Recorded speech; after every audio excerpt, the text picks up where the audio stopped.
just moments before his flight to Zurich, where he and his mistress planned to welcome their child. Ethan coolly thrust a stack of divorce papers into his wife Eleanor's hands, demanding her signature in the middle of the bustling JFK terminal. Anyone watching would have assumed this was the rock-bottom moment of a betrayed wife's humiliating defeat. But Eleanor only allowed a faint smirk to touch her lips as she signed the prenup papers, then quietly pulled a worn-out suitcase from the luggage cart as if accepting her fate. No one knew that beneath that veneer of resignation was a plan calculated down to the second. And exactly 1 hour later, right at the TSA security checkpoint, the faces of Ethan and his mistress turned deathly pale. All eyes were on them as a piercing alarm blared through the terminal. What had turned the tables in a single instant? This is the story of the moment. Before the flight, when a husband forced his wife to sign divorce papers so he could take his mistress to give birth. I just smirked and signed, and an hour later, they were both as white as ghosts. I stood there in the middle of the International Departures Hall at JFK, a place where hurried streams of people flowed past each other like a time-lapse film. The chill from the air conditioning system seeped into my skin, but it was nothing compared to the icy frost spreading from my chest. In front of me, Ethan, the man I had called my husband for the past 5 years, was looking at me with an impatient glare. His hand was clenched tightly around the handle of a designer suitcase, one that held the future he had chosen, a future without me. Beside him, Isabella huddled close, one hand resting protectively on her prominent belly, visible beneath an expensive silk dress, a gesture that was both a display of vulnerability and a claim of ownership. Her eyes darted toward me, not bothering to hide the triumphant look of a victor. She said nothing, but her gaze conveyed the entire message. See? In the end, this man, and the heir he so desperately wanted, they both belonged to me. The sickly sweet scent of her perfume mingled with the cold air, creating a nauseating fragrance. In my hand was a single, flimsy piece of paper that felt as heavy as 1,000 pounds. The divorce agreement. Ethan had already filled everything out, leaving only a single blank space for my signature under Spouse B. In the section for division of assets, he had drawn a long, decisive diagonal line, as definitive as the way he was striking my name from his life. The pen he had handed me was still in my palm, cold and hard. Ethan spoke, his voice laced with unconcealed annoyance. Sign it, Eleanor. Let's not waste everyone's time. The flight is boarding soon. The way he said my name felt so foreign. It was no longer honey or my love, like in the early days. It was just Eleanor, a simple name, a stranger standing in his way. He talked about time, about the flight that was about to depart, the flight that would carry him and his lover to a new horizon to welcome their child. What about my time? Who would give me back the 5 years of my youth? I looked up, staring deep into the eyes that once held my entire world, trying to find a flicker of the familiar, a hint of remorse, a shadow of guilt. But there was nothing, only emptiness and urgency. I finally spoke, my voice so hoarse, I barely recognized it. 5 years, and this piece of paper is all I get. In return, Ethan? My question was lost in the airport's cacophony, but I knew he heard it. I saw his jaw clench, a sign of suppressed anger. For a moment, my mind drifted back to the day Ethan first proposed. It wasn't at an airport, but on a windy bluff in the Hudson Valley, overlooking the city. He had knelt and offered me a ring, woven from wildflowers, his voice trembling with emotion. Marry me, Ellie. I promise to build you a home, a place filled with only laughter and happiness. I had cried, nodding my head in a wave of overwhelming joy. A home?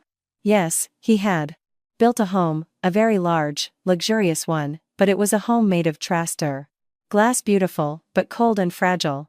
Isabella let out a soft cough, pulling me back to the harsh present. She looked at Ethan with feigned concern. Honey, I'm feeling a little tired. Maybe we should head inside first. It was a subtle reminder, an effective psychological blow. Ethan immediately turned to her, his tone softening instantly. Just a little longer, sweetheart. As soon as this is done, we'll go. The stark contrast in his attitude toward the two of us was like a knife twisting in my heart. For her, there was all the care in the world, for me, only abandonment. I knew I had nothing left to lose. Family, love, youth, even the dream of a Child, we might have had together. He had stripped them all away. But I couldn't let him leave so easily. I couldn't let him and that woman board that plane in triumph, starting their new life built on my suffering, funded by money whose origins I knew were far from clean. A plan had been set in motion. A chess game. Where I had gambled everything I had left. I took a deep breath, mustering all my courage. The hand holding the pen was still trembling, but my eyes, when I looked at Ethan, were no longer filled with sorrow. I looked straight at him, at the shameless woman on his arm, and prepared to deliver the final lines in the drama I had orchestrated. Before this cold divorce paper, there was something we called a family. At least, that's what I had tried to believe in and nurture for 5 long years. I still remembered the day I first stepped into the life Ethan's family had built. The sprawling 3-story modern home in a wealthy Connecticut suburb looked imposing and grand. His mother, Helen, greeted me with a polite smile, but her eyes scanned me from head to toe with critical appraisal. She said, "Ethan loves you, so I love you too. Now that you're here, you're one of the family. You need to know how to contribute to this household." Contribute. I memorized those words like a mantra. I gave up my burgeoning career as an architect to become a full-time wife. I learned to cook the palaver elaborate dishes Helen favored. I learned to arrange flowers in the style she liked to show off to her friends. I learned to stay silent when she began her familiar refrain at every dinner. The Millers next door just had their first grandson. He's so chubby and adorable. Our house is just so quiet. Each of her words was like a tiny pinprick, not drawing blood, but stinging all the way to my soul. Ethan would usually brush it off. "Mom, stop it. We're eating." It was a weak, ineffective protest. He never truly stood up for me, never told his mother to stop putting pressure on me. His silence, his avoidance, was a form of complicity. It allowed his mother's bitterness to grow. She treated my inability to conceive as a personal insult, a defect that made me a disappointment to the Rawns' entire family. His younger sister, Vanessa, was another source of trouble. Vanessa was my age, but still lived entirely off her family. She treated my arrival as if she had gained a new unpaid maid and a personal ATM. "Ellie, I'm going to a friend's birthday party, can I borrow that dress?" Or, "Ellie, my friend's brother-in-law just bought her the latest handbag. You should tell Ethan to get me one too." Vanessa never asked if I agreed. She simply assumed it was my duty. In that house, the only person who offered a sliver of warmth was his father, Arthur. He was a retired professor, quiet and composed. He never joined in his wife's tirades, but his silence was also a form of helplessness. Sometimes, after a scolding from Helen, I would retreat to the kitchen and catch his sympathetic gaze. He would just sigh softly and look away. I understood he had his own struggles, but that silent empathy wasn't enough to heal the wounds Iris endured. Our house was magnificent, filled with every modern convenience. Guests always marveled at Ethan's success and my good fortune. But they didn't know it was just a house of glass, transparent and gleaming from the outside, but empty and cold within. I withered in that luxury, counting the days, clinging to my love for Ethan and the sweet memories of our beginning to convince myself that everything would be all right. I remember once, while cleaning, I found one of my old blueprints, a project for an eco-resort that I had poured my heart into before getting married. Looking at the fluid lines on the paper, I suddenly realized I had lost myself somewhere along the way. The old Eleanor, a confident and ambitious young woman, was now just a shadow of her former self, living to please her in-laws. Ethan walked in and saw me sitting there lost in thought. He just said one thing. "Why are you looking at that old stuff? It's all in the past. Just rest and take care of your health." He didn't understand, or deliberately chose not to, that it wasn't old stuff. It was my dream. Looking back now, perhaps the cracks had begun to form from small things like that. From Ethan's thoughtlessness, his family's selfishness, and my own quiet submission. I had locked myself in a gilded cage, telling myself it was a sacrifice for love. But I was wrong. It wasn't sacrifice. It was self-destruction. And by the time I realized it, the cage was already securely locked. The pen in my hand suddenly felt impossibly heavy. The coldness of the metal seeped into my skin, piercing my thoughts, and pulling me back to a windswept afternoon 7 years ago. Back then, my hands were calloused from drafting boards and architectural models, but they were warmed by Ethan's. He held my hand and led me up that bluff in the Hudson Valley we frequented, a place where you could see the vast sky and the city was just a distant, shimmering haze. He was quiet the whole way up, just smiling mysteriously. His smile that day was as clear as the sunlight, making the heart of a young architect who only knew concrete and steel flutter. At the top of the bluff, as the sunset painted streaks of orange and purple across the horizon, he suddenly dropped to one knee. I laughed, thinking he was just playing a prank, but then he looked at me, his gaze so sincere and deep that my laughter died, replaced by the frantic beat of my heart. He didn't have a sparkling diamond ring. He had a ring hastily woven from wildflowers still damp with dew. He slipped it onto my ring finger, his voice trembling with nervousness. "Eleanor Davis, will you marry me? I don't have much, just a heart that loves you and a promise. I promise to build you a home. A place where you'll only find peace and happiness when you return. A place filled with our laughter, and one day, the laughter of our children." Tears streamed down my face, tears of the purest happiness. I nodded without a moment's hesitation. His promise then was more precious than any diamond on earth. We sat there, leaning against each other until night fell, sketching out our dream house together. He said he wanted a large garden to grow roses, my favorite flower. I said I wanted a study with a huge window overlooking that garden, so I could find solace whenever I felt tired. The first few years of our marriage were truly a sweet love song. The Ethan of that time always made me feel like the luckiest woman alive. He remembered all my preferences, from the fact that I couldn't eat onions to my love for hot chamomile tea on rainy days. Once, when I was seriously ill, he stayed up for 2 straight nights, personally making me soup, squeezing orange juice, and patiently coaxing me to eat every spoonful as if I were a child. He was also my biggest supporter. Whenever I brought my blueprints home, he would examine them intently. He didn't understand the technical details, but he always listened to me explain my ideas with genuine fascination. He used to say, "My wife is the most talented person in the world. You just fly, Ellie. I'll hold up your sky." It was that encouragement that gave me strength, that made me I believe I had chosen the right man. His love back then was simple and sincere, like the small, unexpected gifts he would bring home. A small succulent for my desk, tickets to a movie I had casually mentioned, or just a hug from behind while I was washing the dishes. Those little things built a love I thought nothing could ever shake. And yet, that warm man who had promised to hold up my sky was now standing before me, cold and cruel.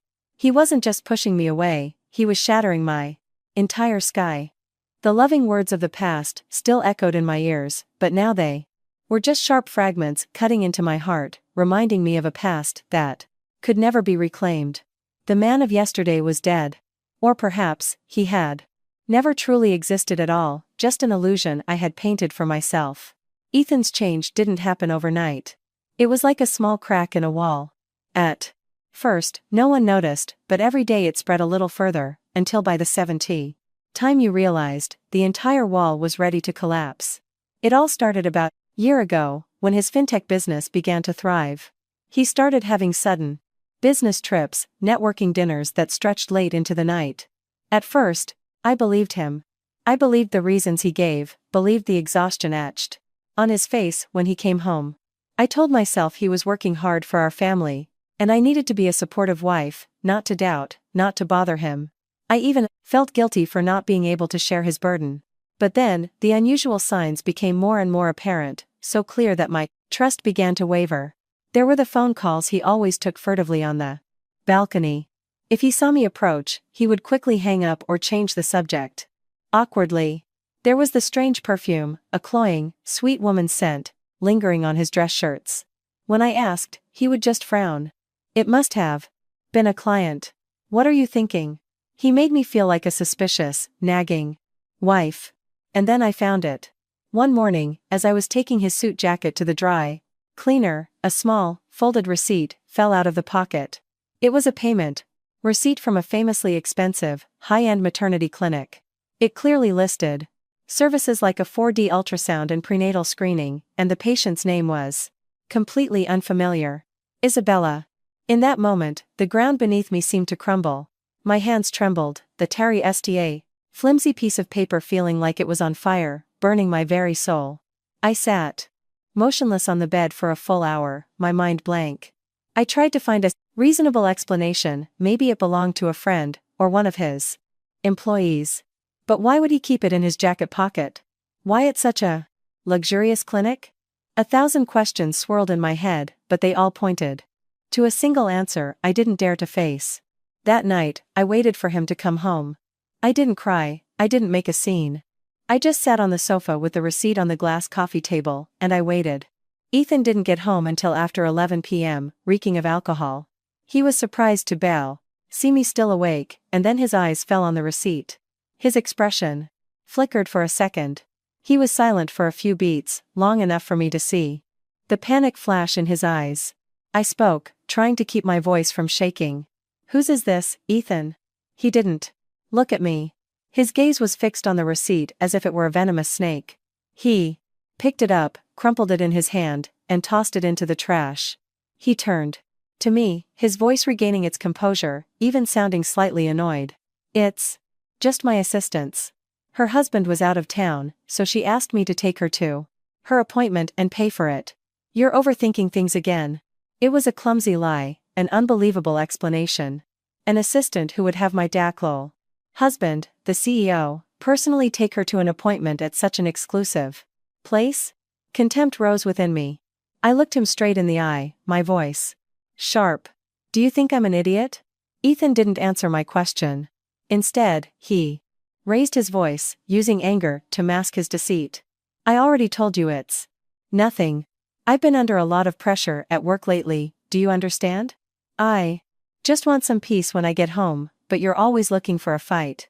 Can't you trust your husband for once?" He talked about trust while he was the Devons one trampling all over it.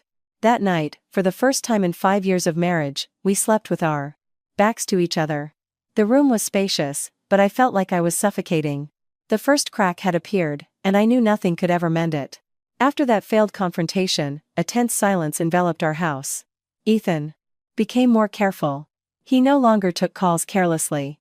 His business trips were announced in advance with more plausible reasons. He was trying to cover his tracks, to patch the gaping hole in his wall of lies. As for me, I was no longer the Eleanor of yesterday. I didn't question, I didn't get jealous. I just watched. My silence wasn't acceptance. It was anticipation, like a predator, hiding in the shadows, waiting for the right moment. I began to pay attention to the smallest details. His schedule, the appointments noted on his tablet, the work emails he accidentally left open on his screen. A betrayed wife's intuition told me that the maternity clinic receipt was just the tip of the iceberg. The truth he was hiding had to be far more terrible. The opportunity came one night during a torrential downpour, when the city was drowned in the sound of thunder and rain lashing against the windows. Around 1 a.m., I woke up thirsty. Walking past Ethan's study, I saw a sliver of light from under the door. I was about to walk past, but a few words reached my ears and made me freeze. Ethan's voice was not his usual calm tone, it was filled with anxiety, panic, and even a hint of desperation. He was on the phone, and, thinking I was sound asleep, his guard was down. I pressed myself against the cold wall outside, holding my breath, and listened. Every word he spoke was like a dagger to my heart. "I don't care about the cost. Even if it's millions, I can cover it. This is the only chance, do you understand? The syndrome is extremely rare. They can't handle it here in the Five States. The doctor said they have to operate immediately after birth, otherwise." Ethan didn't finish the sentence, but the silence that followed was more terrifying than any words. He continued, his voice almost a sob. "Please, arrange the earliest possible flight. I have to get her and the baby over there. I'll handle all the paperwork, all the money." My body went numb. My ears were ringing, and I could no longer hear the storm raging outside. A birth defect, the only chance, surgery right after birth. So that was it. This trip wasn't some celebratory baby moon. It was a race against time to save a life. The truth was too cruel, too ironic. A strange pang of pity for the innocent child welled up inside me, a tiny soul who had to bear such a tragedy before even being born. But that flicker of compassion was quickly extinguished by a tidal wave of rage and profound pain. He was willing to do anything, to spend millions, to cast everything aside to save his child with another woman. And what about me? What about our dream of having a child? How could he have been so cruel when he told me we just weren't lucky yet, that a baby would come when the time was right, all while he was pouring all his resources into another child? I quietly backed away, returning to the bedroom before Ethan finished his call. I sat on the edge of the bed in the darkness. The truth was now laid bare, naked and grotesque. Ethan hadn't just cheated on me. He had used my sacrifices and my sacrifices. Patience as the foundation for his grand plan. I was just a pawn, an obstacle to be cleared away, so he could righteously step into his role as a great father. The pain in my heart was no longer just jealousy, it had morphed into a deep, abiding contempt. He might be a good father to that child, but to me, he was a child and an unforgivable monster. In the days that followed, I lived like a ghost. The pain and the brutal truth had nearly drained all my energy. There were nights I sat alone in the dark, staring out the window, and foolish thoughts began to creep into my mind. I thought about ending it all, just to stop the torment. But then, the image of my aging mother back home, the image of the proud, ambitious Eleanor of the past, would pull me back. I couldn't die so meaninglessly. I had to live. I had to live to get justice for myself. I knew I couldn't fight this alone. Ethan was no fool, and the power behind those millions of dollars was certainly not trivial. I needed an ally, someone I could trust completely. And only one name came to mind, Leo.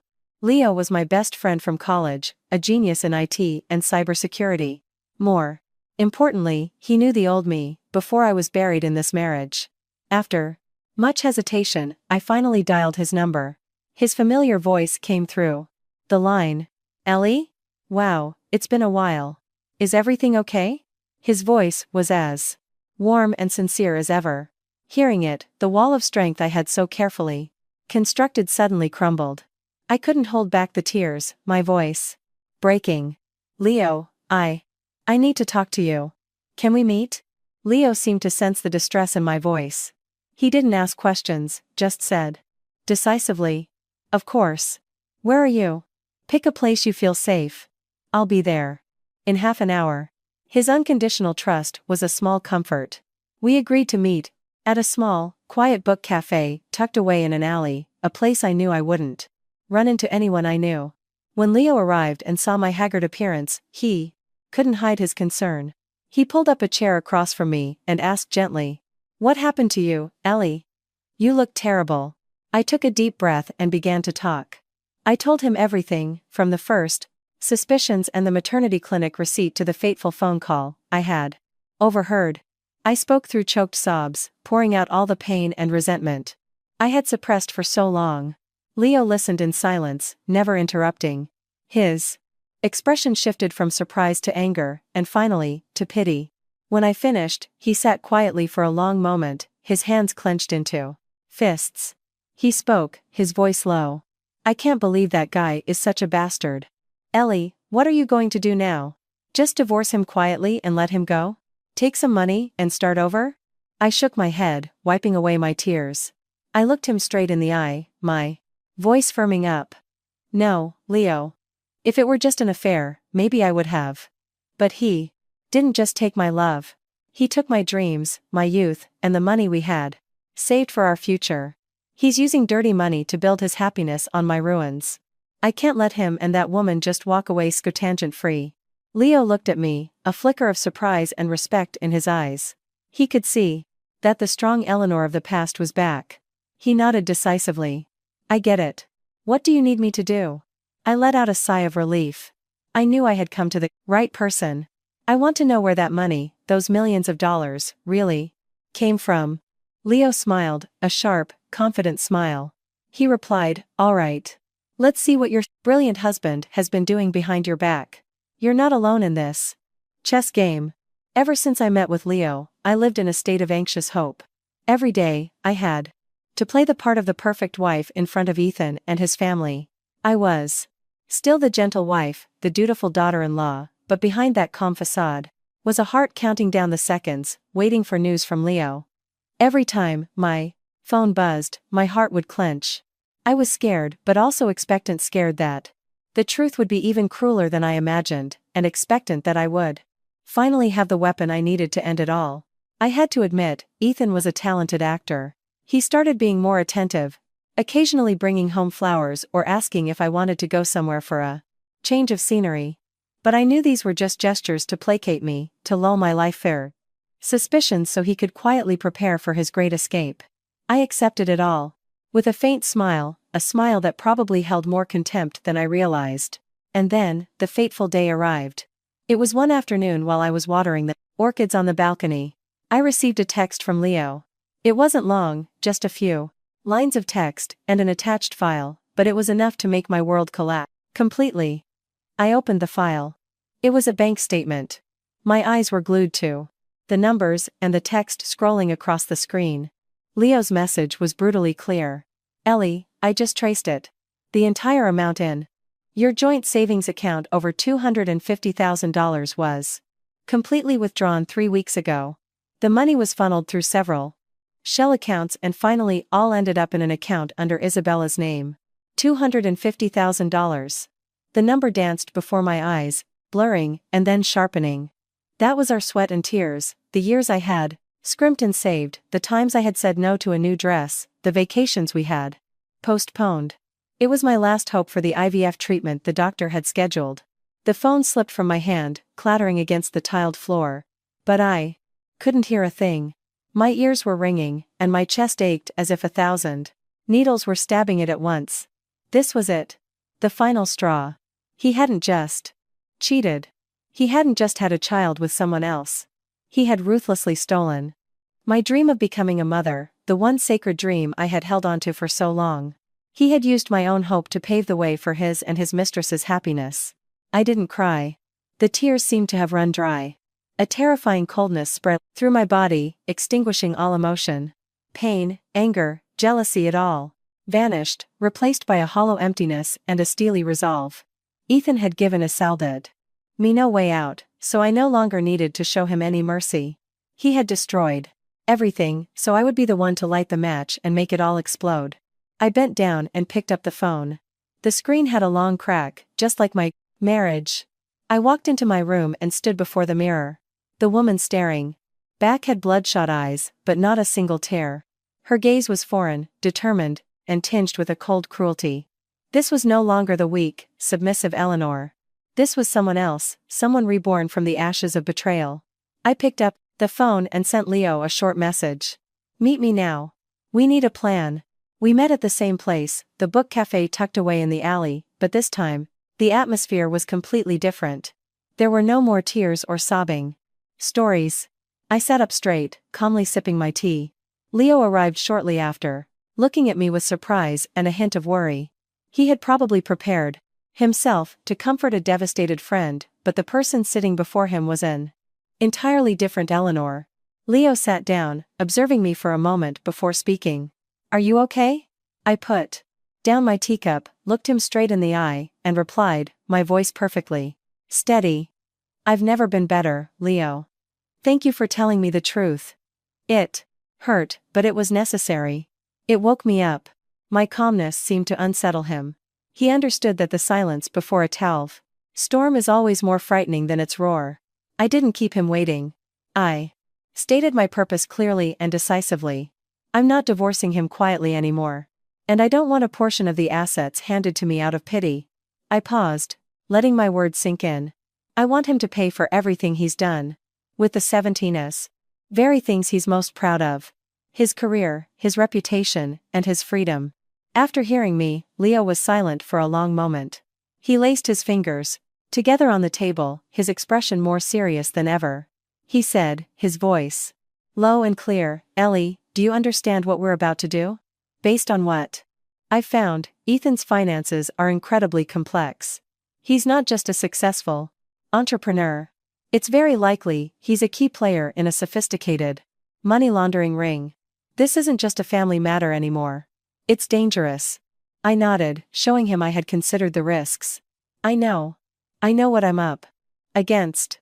But when you have nothing left to lose, you have nothing left to fear. Right, Leo?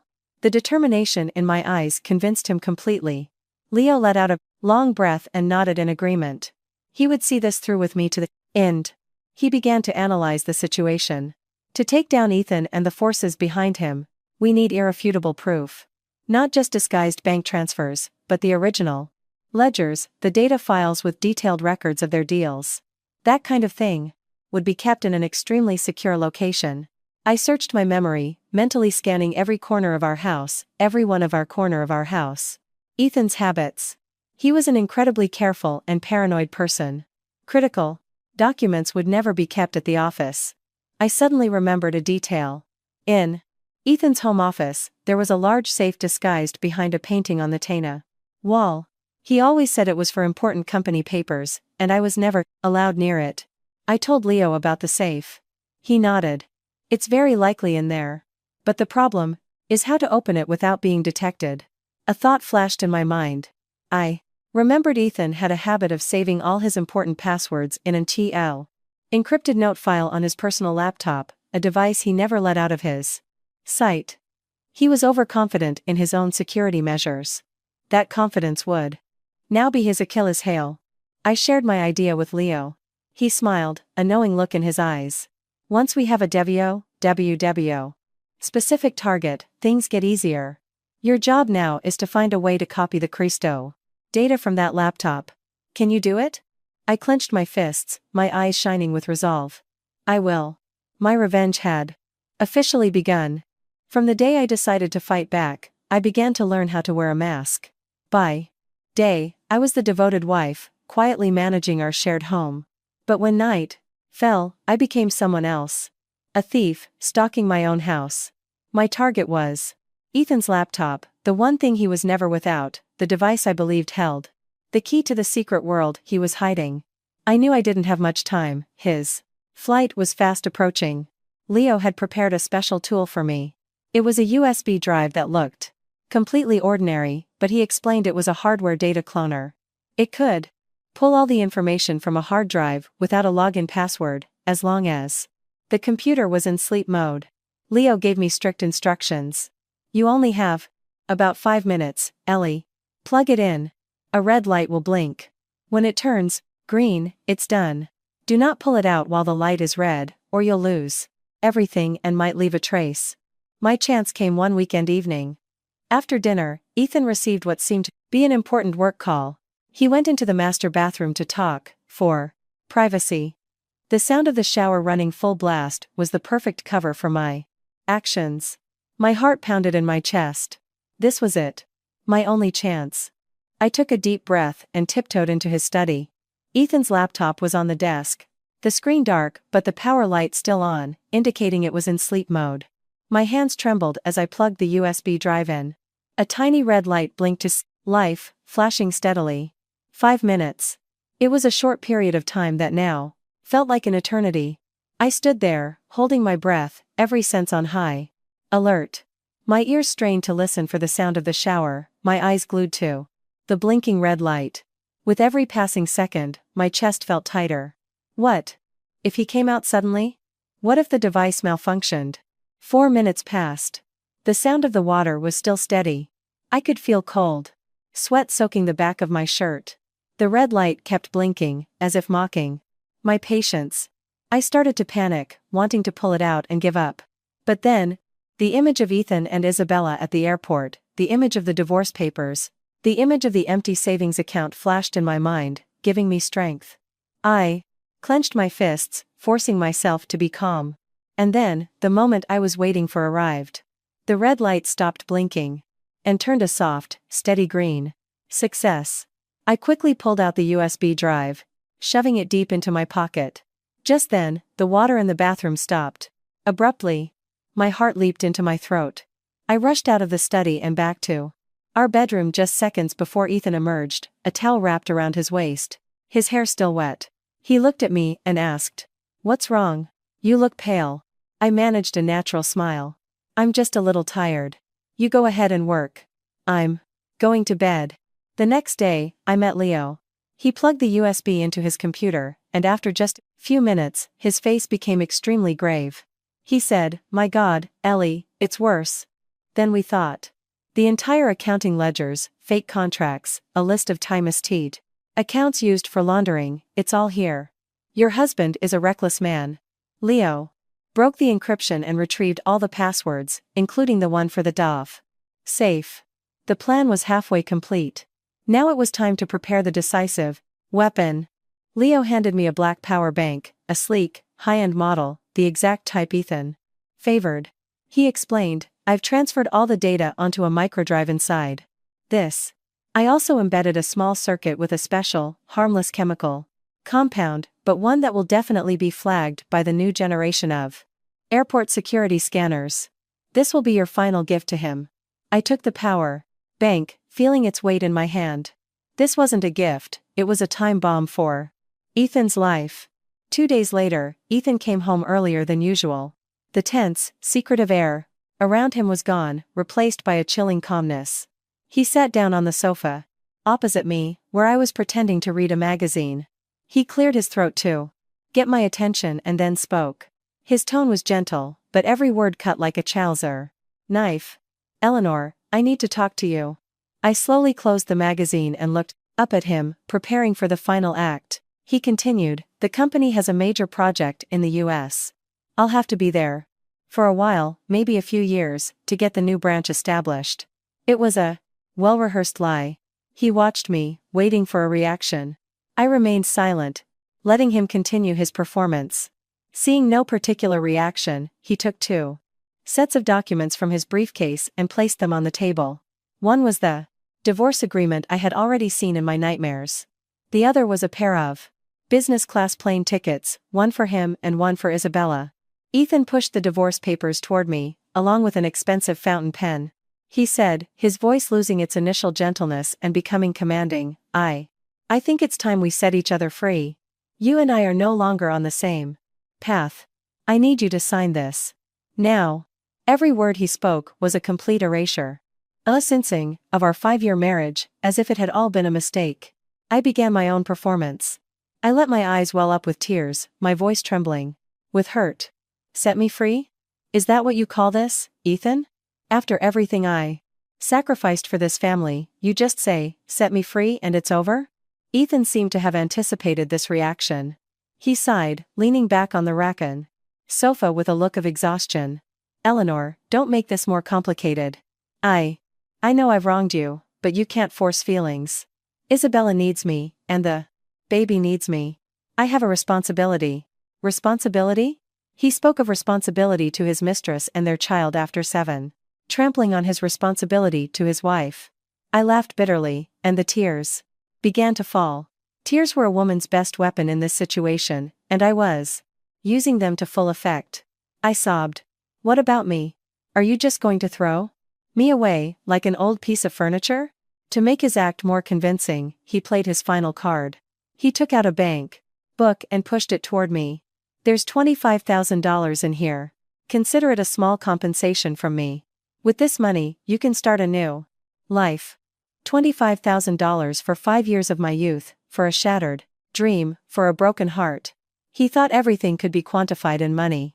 This insult was more painful than the betrayal itself.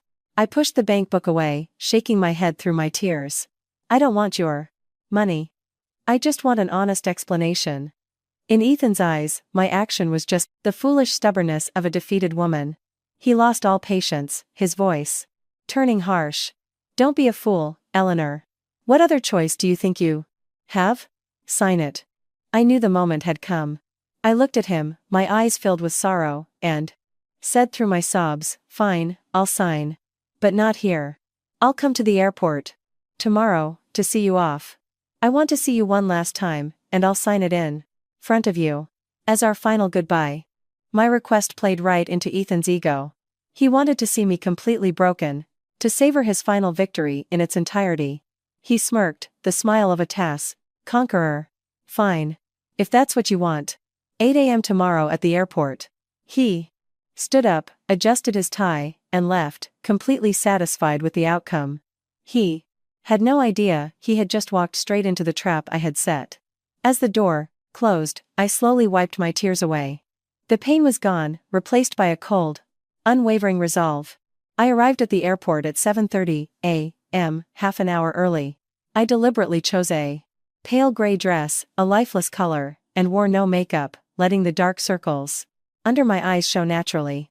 I wanted to look like a woman who was utterly broken, a pitiful victim in a play I myself was directing. From a distance, I saw Ethan and Isabella. They stood out in the crowd. Ethan in a designer suit, Isabella in an elegant maternity dress. They looked like a successful, happy couple embarking on an exciting journey. I took a deep breath, put on my most tragic expression, and walked slowly toward them. Ethan saw me, impatience clear on his face. He didn't waste a second. "You're here.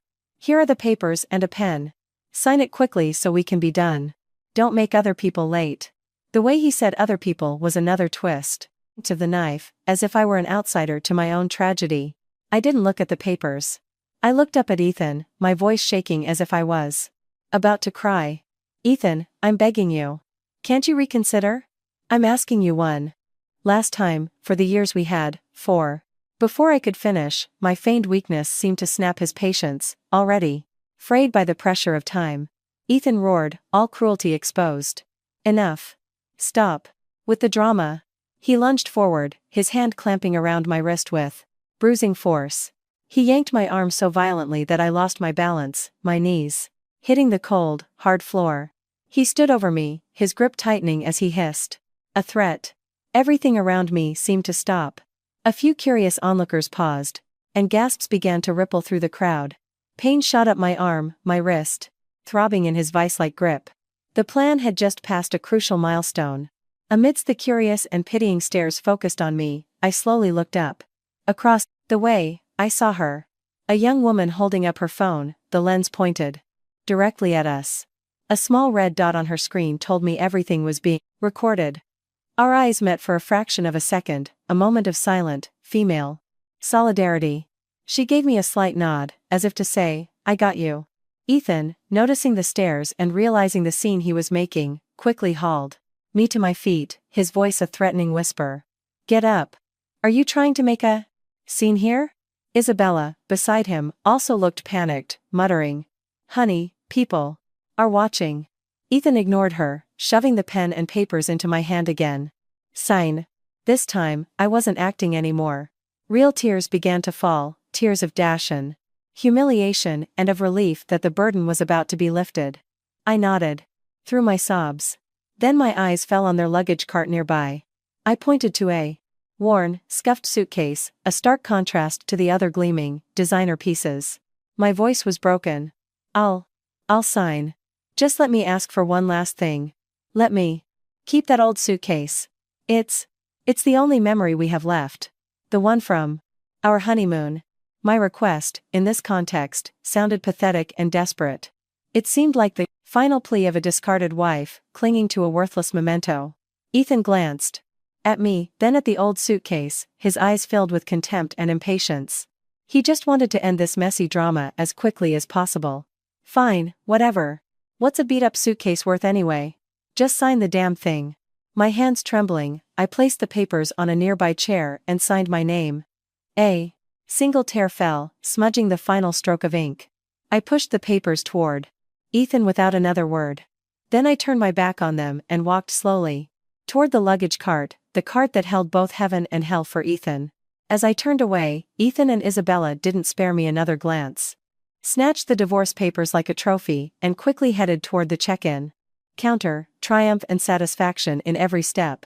They believed they had disposed of me, the final thorn in their side, and were free to start their new life. They had no idea that their own arrogance and carelessness would be their downfall. I approached the luggage cart, my heart pounding, but my hands surprisingly steady. Our old, worn suitcase and a brand new designer, one of Ethan's, were placed side by side. Seizing the moment while no one was watching, while Ethan and Isabella were busy with their passports and tickets, I executed the crucial move, a swift action I had rehearsed in my mind. I unclipped the luggage tag. bearing Ethan's name from the designer suitcase and attached it to the handle of the old one. A fateful swap, completed in a flash. Then, I pulled the designer suitcase, the one containing the fateful power bank, off the cart, clutching it to my chest as if it were my most precious possession. I retreated to a quiet corner and watched silently. A skycap pushed the cart to the check-in counter. He glanced only at the attached luggage tags and placed them one by one onto the conveyor belt. The old, worn suitcase, now bearing Ethan's name, glided away, carrying all of his criminal secrets with it. Ethan and Isabella finished checking their bags without a shred of suspicion and leisurely walked toward the security checkpoint. I followed at a safe distance, a spectator watching the final act of a play I had written. I saw Isabella go through the security gate first, without any issues. Then it was Ethan's turn. He placed his briefcase, suit jacket, and personal items into a gray plastic bin. The bin slid slowly into the X-ray machine. Everything seemed normal. I held my breath. Just a few more seconds. And then it happened. A sudden alarm blared. Not the usual gentle beep, but a long, piercing, urgent wail. The TSA agent's monitor immediately flashed bright red, with warning messages blinking rapidly. All activity in the area came to a halt. 2 stone-faced TSA officers in tactical gear appeared instantly. One decisively motioned for Ethan to step aside. "Mr. Ethan Hayes, please remain where you are. Place your hands where I can see them." The other, wearing specialized gloves, carefully removed Ethan's bin from the conveyor belt, isolating it in a separate area. Ethan was stunned. His expression shifted from surprise to anger. He shouted, "What's going on? There must be some kind of mistake." But the agents paid no attention to him. The team lead spoke into his radio, his voice sharp and clear. "Unidentified chemical compound detected in carry-on luggage. Requesting hazmat support." Ethan was frozen solid. Isabella, on the other side of the gate, turned pale. She stammered, "Honey, what's happening?" Ethan couldn't answer. He could only stand there, motionless, as the agents surrounded his briefcase.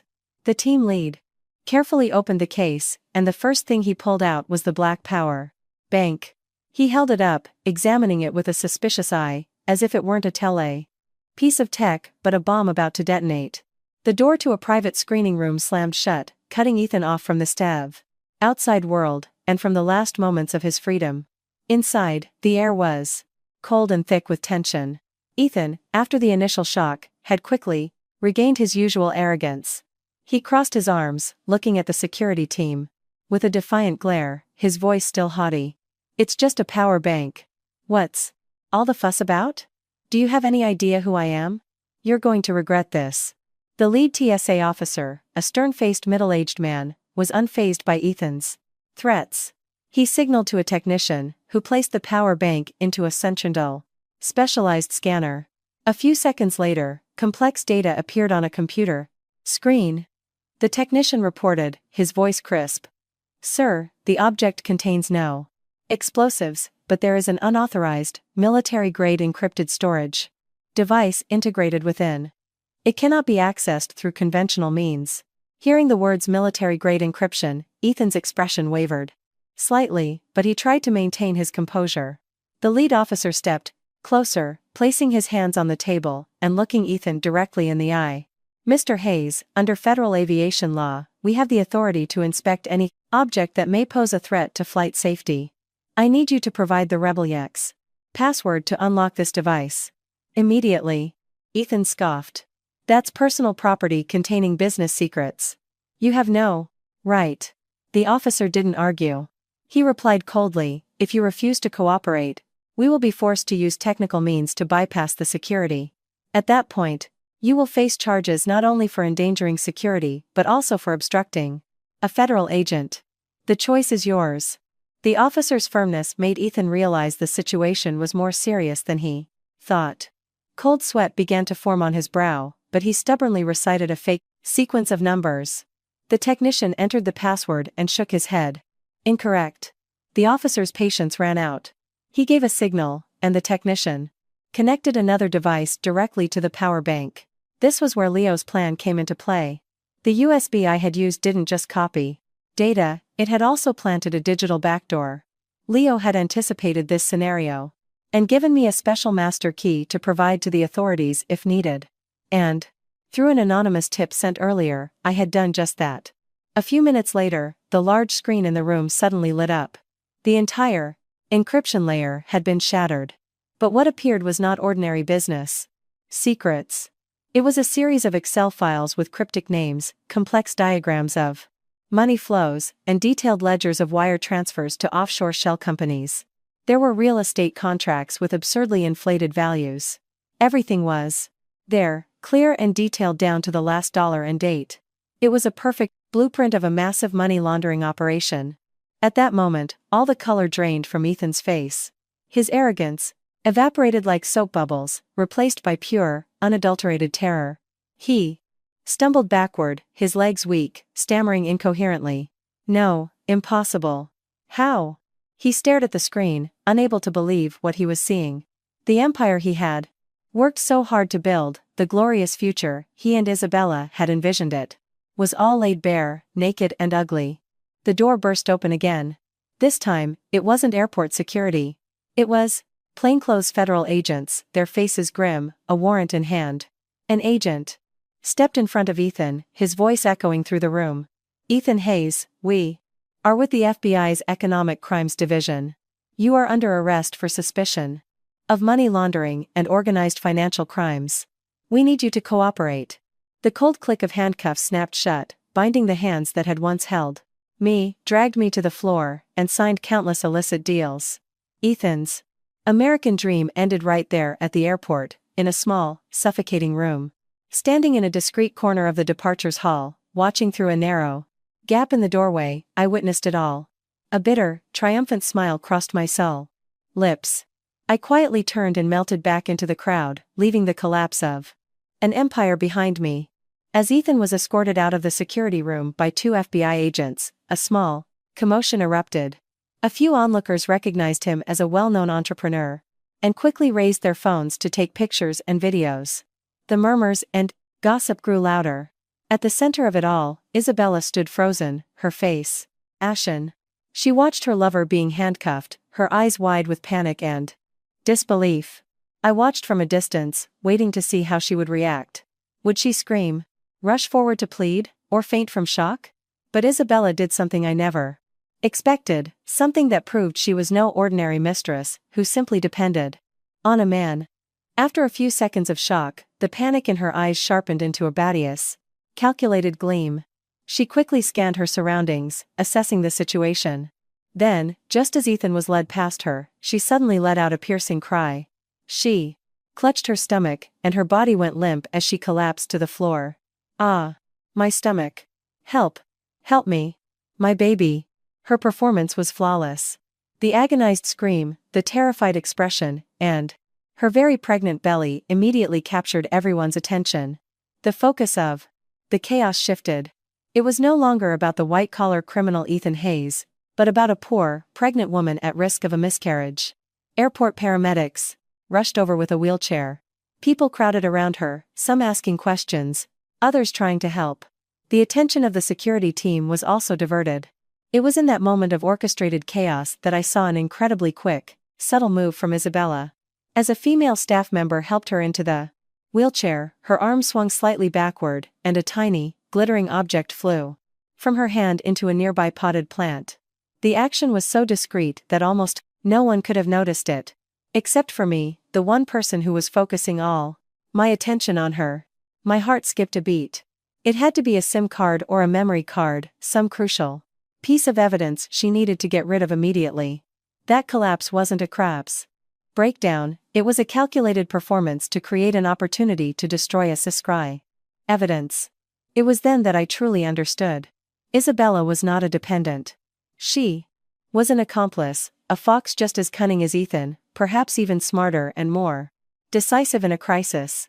She knew when to play the victim and when to sever all ties to protect herself. The satisfaction I felt at taking Ethan down suddenly cooled, replaced by a chilling unease. My enemy, it turned out, was not just one person. The wheelchair whisked Isabella away toward the medical station, leaving a stunned crowd behind. I knew I couldn't stay a second longer. My part was done. I pulled my baseball cap down low to hide my face and quietly blended into the Dacian stream of people moving in the opposite direction. I took out my phone, removed the SIM card, snapped it in half, and tossed the pieces into a distant trash can. Hailing a cab and leaving the airport, I watched the international terminal shrink in the distance. I had won a major battle, a battle that had toppled an entire empire. The taxi took me to an old apartment complex in a quiet alley far from the city center. This was the safe house Leo had prepared.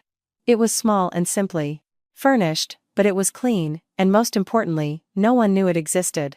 The moment I stepped inside, I locked the door behind me, feeling an immense weight lift off my shoulders. I slumped onto the sofa, my body exhausted, but my mind strangely alert. The events at the airport replayed in my head like a slow-motion film. The first thing I did was open the new laptop Leo had left for me. I didn't check social media or my personal email. I went straight to the major news outlets. As I expected, a storm had already erupted. Headlines screamed from every site. Shocking, CEO of fintech giant Ethan Hayes arrested at JFK on suspicion of money laundering. Leaked photos show handcuffed tech mogul revealing illicit business empire.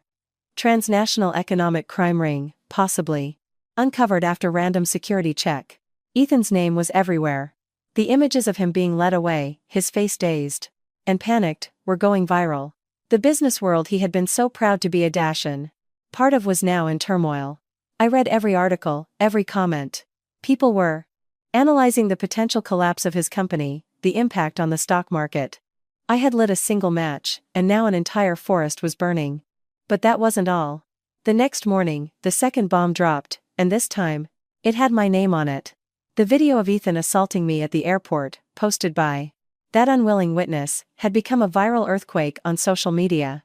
If the tell is T5 Loven 24, business news only interested a certain demographic. The story of a wealthy CEO violently grabbing his wife in front of his mistress was a topic that enraged the entire public.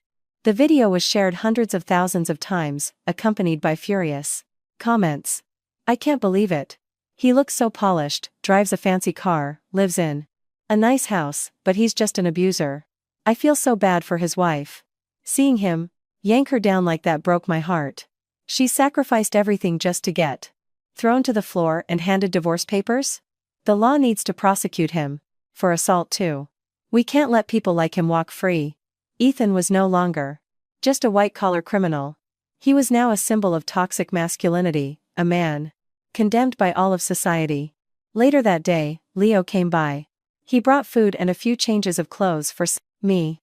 Seeing me, he sighed with relief. I'm just glad you're safe. You've really created a hurricane, Ellie. The business world is shaking, and every woman out there sees you as a symbol of resistance. I just gave a weak smile. I just did what had to be done. He got what he deserved. My voice was calm, but Leo noticed my hands were trembling slightly. He put the bag down, his tone becoming serious. Ellie, from now on, you have to be extremely careful. Cut off all your old contacts. Don't go out unless it's absolutely necessary. This storm will pass, but the people behind Ethan are not for liberates. So simple. They won't just sit back and do nothing. Your job now is to protect yourself. Let the law handle the rest. I nodded. I understood what Leo was saying. When I decided to start this war, I knew it wouldn't be easy. I looked out the window as the city lights began to twinkle. The world out there was in Talfake. An uproar over my story, but here I was, in a strange room, completely alone. The days in the safe house passed slowly and heavily. I barely left the apartment. I cooked for myself, read books, watched old movies, trying to keep my mind busy. But the silence of my surroundings only amplified my growing anxiety. Every strange noise in the hallway, every screech of tires on the tires street below, even a neighbor's phone ringing was enough to make me jump. I felt like I was constantly being watched by a pair of invisible eyes. I knew I was being paranoid, but my intuition was rarely wrong. And then, what I feared most happened, not with a threatening phone call or a scarred man at my door, but in a much more subtle and terrifying way. That Afternoon, my doorbell rang. I looked through the peephole and saw a pizza delivery guy. I hadn't ordered pizza. I opened the door a crack, keeping the security chain on, and called out, "Sorry, I think you have the wrong address. I didn't order anything." The young man looked at his delivery slip and then back at my apartment number, looking confused. He scratched his head. "Huh, that's weird. The address and apartment number are correct. The person who ordered even left a special note. It says to deliver it to Miss Eleanor, and that she likes thin crust with light cheese." My heart stopped. Eleanor. Thin crust, light cheese. They didn't just know my name and my secret address. They knew my eating habits. A preference only Ethan and my closest friends knew.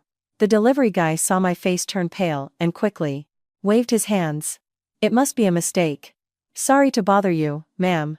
He turned and left, but his innocent words echoed in my ears. It wasn't a mistake. It was a warning. "We know where you are." I slammed the door shut and engaged all the locks, my body trembling. I immediately called Leo on the secure app he had installed.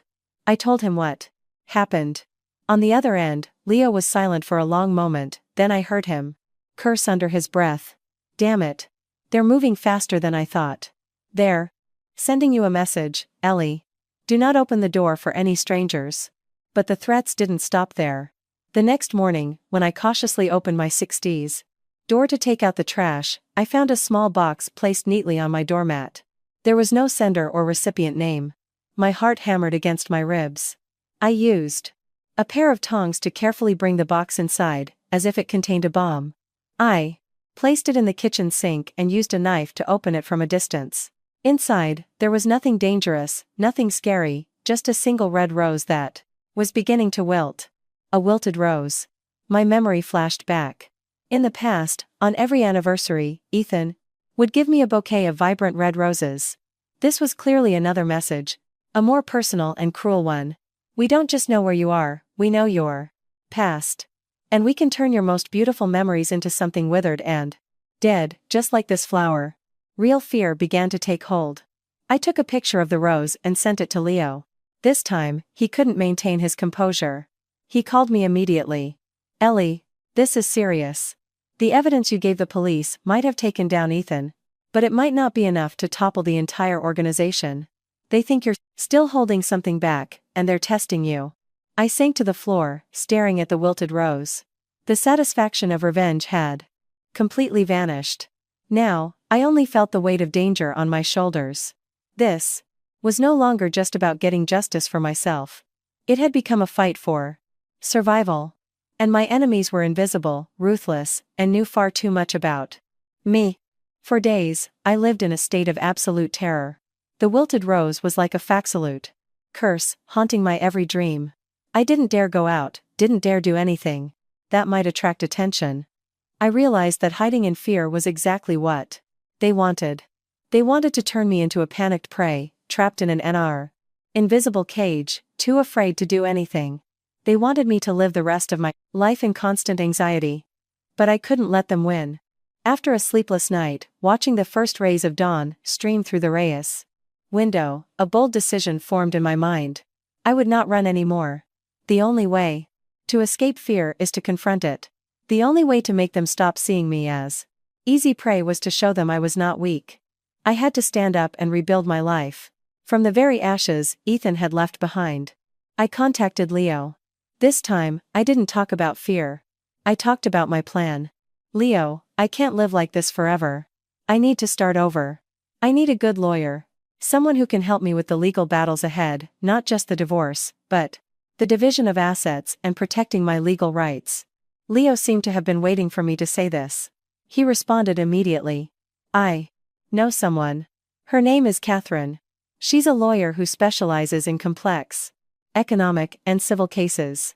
She's brilliant and she's tough. Let me set up a meeting." The meeting with Catherine took place in a small but professional law office. Catherine was a woman in her 40s, with sharp eyes and an aura of confidence and determination. After listening to my entire story, she didn't offer pity, just a knowing nod. She spoke, her voice clear and authoritative. "Hello, Eleanor. I understand the situation. The first thing we need to do is officially file for divorce with the court. With the video evidence and proof of his infidelity and abuse, we have a strong case to have the divorce agreement you signed at the airport declared void due to coercion. Catherine continued to lay out the strategy. At the same time, we will petition at the court to freeze all joint assets held in both your names to prevent his family from trying to hide them. Ethan's criminal case will be a huge advantage for us in this civil suit. Don't worry. Justice may be slow, but it will come. Catherine's professionalism and strength gave me a huge boost of confidence. I knew I had found another solid ally. Leaving the law office, I felt a new surge of energy. The legal battle was being handled. Now it was time for me to rebuild my own life. I couldn't live off savings or a divorce settlement forever. I needed my own career. I thought about the architectural blueprints, the interior design ideas I had abandoned for the past 5 years. That passion was still burning inside me. Had Leo help me find a small office space in a building with good security. I started organizing my old portfolio, updating myself on new design trends.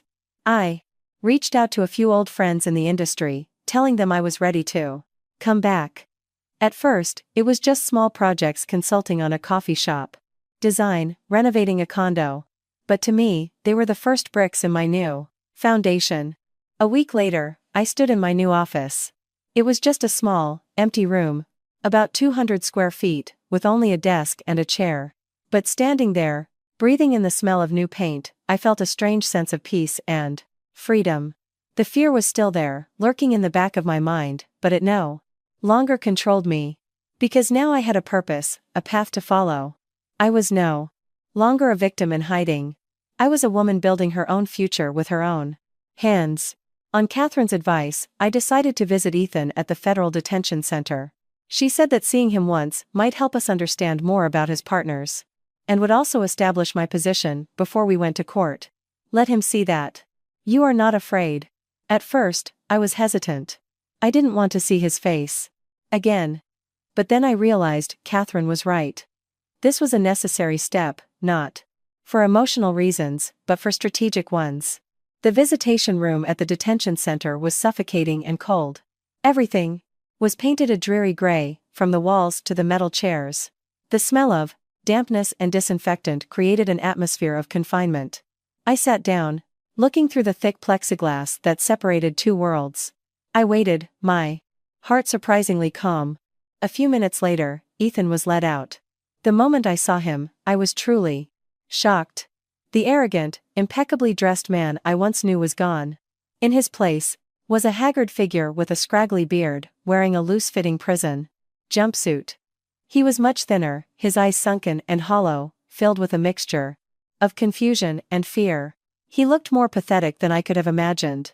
Ethan sat down on the other side of the glass, his hand trembling as he picked up the phone receiver. I picked up mine. He looked at me, his expression a complex mix of hatred and desperation. He spoke first, his voice hoarse. "What are you doing here? Did you come to see how pathetic I am?" I answered calmly, my voice devoid of emotion. "I came to see what became of the man who was once my husband, the man who ruthlessly backed me into a corner." My words seemed to strike a nerve. The tough facade Ethan had tried to maintain crumbled. He leaned close to the glass, his voice frantic. "Eleanor, I'm begging you. Can you just tell the police you don't have any other evidence?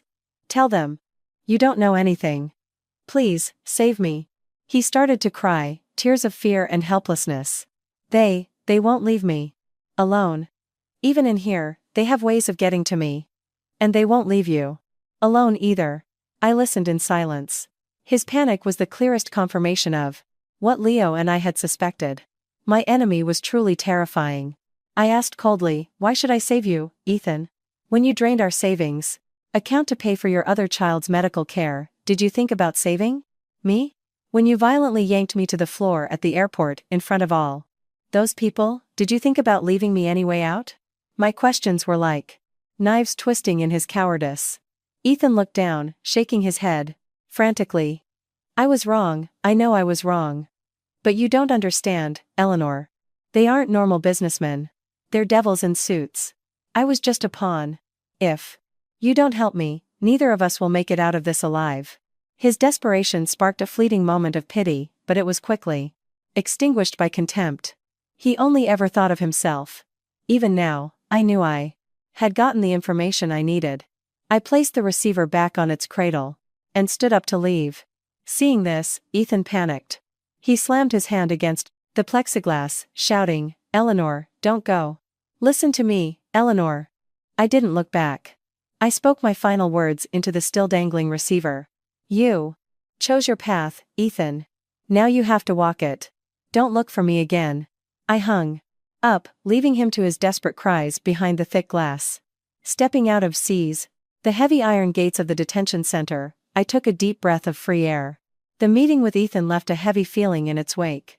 His absolute terror was a stark confirmation of the danger I faced. My enemy was not an individual, but an entire system, an invisible and ruthless organization. The fear was still there, but it had now transformed into a state of high alert. I continued my Trappatown's work at my small architecture firm, trying to rebuild my life while constantly on guard, like a tightrope walker. I changed all my old routines, taking different routes to work each day, never staying at the office too late, and always letting Leo know my schedule. He had installed a complex security camera system around my office and apartment. We were in a silent war, where every move had to be carefully calculated. And then, one gray afternoon as I was preparing to leave the office, something unexpected happened. As I opened the door, a small, folded piece of paper that had been slipped under the door fell at my feet. My heart skipped a beat. My apartment and office were two secret locations I believed no one knew about. I picked up the note, my hands trembling slightly. Inside, there were no threats, just a single line of neat handwriting. "I know you won't believe me, but we have a common enemy now. They don't just want Ethan silenced, they want everyone who knows anything to disappear. Meet me if you want to survive." Below, there was no signature, just a temporary email address written by hand. I recognized the handwriting. It was Isabella's. A chill ran down my spine. How did she know my office address? What was her goal? Was this a trap set by the UNAS organization, using her as bait to lure me out? A flood of questions and suspicions rushed through my mind. I immediately took a picture of the note and sent it to Leo and Catherine through our secure channel. Their reactions were the same as mine. Leo called back instantly, his voice filled with worry. "This is too risky, Ellie. You don't know what she's planning. It's most likely a trap. I don't think you should go." Catherine, after a moment of thought, offered a different perspective, the strategic view of a lawyer. If what she's saying is true, that she's also been backed into a corner, she could be an invaluable source of information. They might not be as guarded with her as they are with you. But if you meet, we have to set absolute safety conditions. I sat in silence, weighing the risks and opportunities. Running and hiding forever was not a solution. Ethan was down, but his organization was still active. If I didn't find a way to dismantle them completely, I would never have a day of peace. Isabella, as much as I hated her, was the only person besides Ethan who understood the structure of that organization. Perhaps she really was holding a trump card. After a long internal struggle, I made a reckless decision. I would meet Isabella.